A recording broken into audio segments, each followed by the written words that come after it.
Catherine, it's over to you. All right, thank you for having me. Good morning, good afternoon, good evening.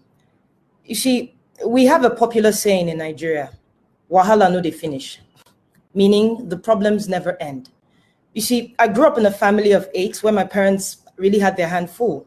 They worked to give us the best they could afford: education, Medicare, food, allowances, most importantly, a home. My parents taught us how to respect each other's differences, understand each other, stand for each other, and protect each other.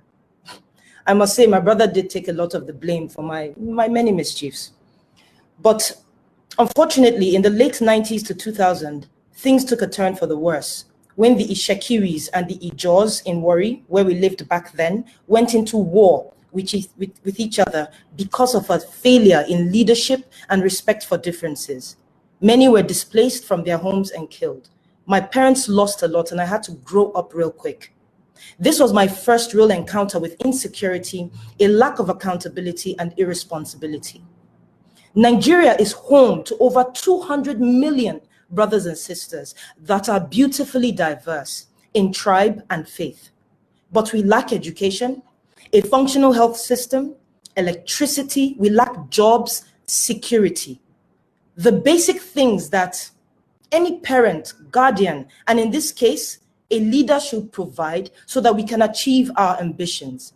Instead, these basic things have been weaponized by our leaders and used against us, used to lure us to do their bidding, used to oppress us, keep us too hungry to be angry, used to kill us. So, dear Agnes, it was indeed hopeful to see the new generation of Nigerians stand up for Nigeria, not religious or tribe-based. But if we don't act, this new generation will be haunted like myself, wiped out, or succumb to the will of a dying generation.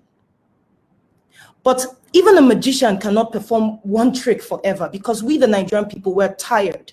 And for the first time, I saw Nigerians stand for each other in protest all over the country. End SARS. Now, SARS is the Special Anti-Robbery Squad Unit, which the government rebranded to SWAT, after disbanding the said SARS over 3 times and twice in 1 year. SARS have a track record of more daylight robbery than actual robbers.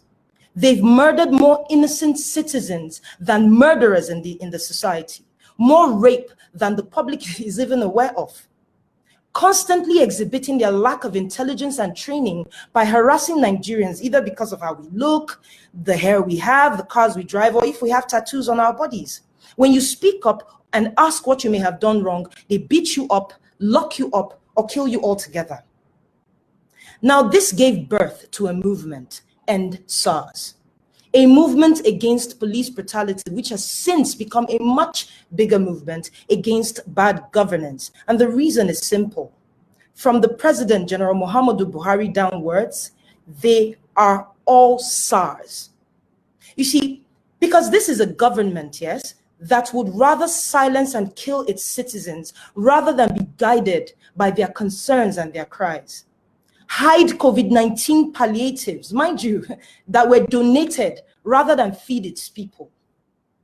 One that would rather spend quality time with his cows rather than address its citizens. The same government that chose to inject rogue elements into peaceful protests rather than protect its people, but choose to coddle terrorists.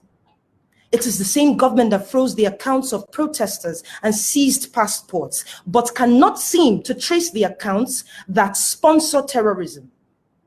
It states in the Constitution that the security and welfare of the Nigerian people is the primary purpose of the government. But on the 20th of October, 2020, the Nigerian army, sanctioned by the government, stormed the Lekki toll gate in what I call a first wave of assault.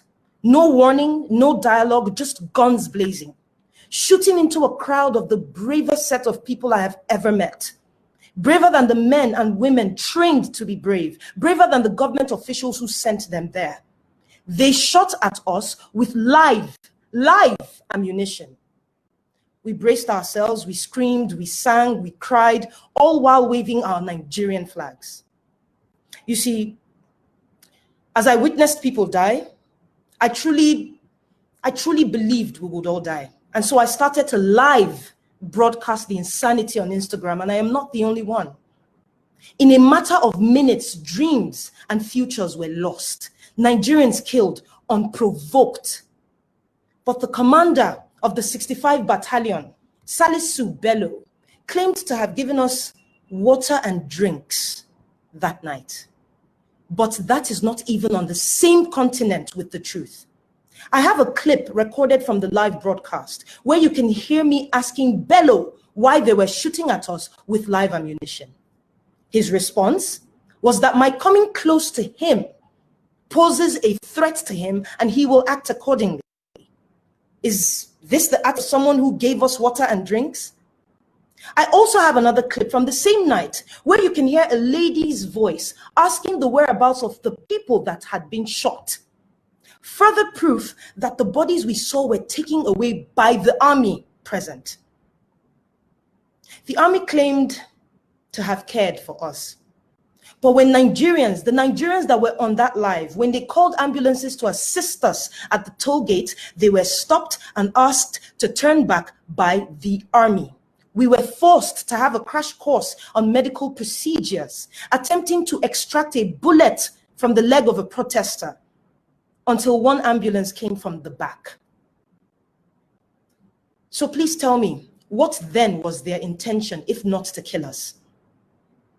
At this point, we had counted 15 bodies. A few hours later came the second wave of assault by the Nigerian police with the same modus operandi, killing, injuring those of us left at the toll gate. The same police also shot at us the next morning. Now listen, this is just one incident. There is Obibo, there's Mpo, there's Zabamari, many more.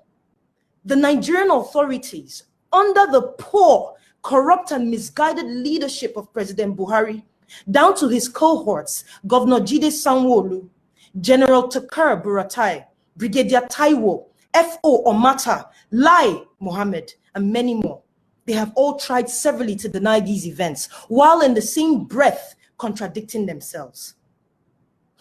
This government continues to fail in doing its duty as what I would have called an elected government, if that was not riddled with corruption itself. And so today, I urge you, as members of part of the global governing body and other members not here present today, to take necessary and swift actions in ensuring justice is served to the Nigerian people. Through your investigations, I believe you will find ample evidence to bring charges against the elements in the Nigerian government. Please do not continue to place us at the back burner or say we are not a priority. Do not turn a blind eye to a nation with immense potential to be on the world stage if only these potentials are harnessed and not killed off. As Nigeria is a member of the United Nations, which says membership is open to all peace-loving states, it is evident in that statement alone the state of Nigeria has failed.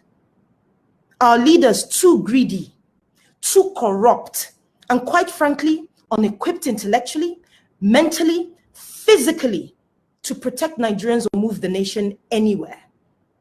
If it is indeed true that the First Lady of Nigeria, Aisha Buhari, can relocate to Dubai, citing insecurity in the presidential villa, Aso Rock, the most secure building in Nigeria, then I ask, where do we, the average Nigerian, go? Mr. Rod, you say your office has about 80 investigators. It was funny when you said it, but I can assure you, millions of Nigerians are willing to help provide all you may need to reduce the potential burden on this request. We only have our voices. That is all we have. As a people, we are using it to sorosoke. So please listen. As Agnes said, the country is a keg. It's sitting on a keg of gunpowder because of all the things that we have been deprived of. I am advocating for all types of peace, but justice. And through justice is the only way peace can truly thrive. It is now your duty to help us show that democracy, accountability does not only belong to a certain group of countries, but to all. As I said earlier, wahala no dey finish. But that does not mean problems are not solved. The time for action is indeed now. Thank you.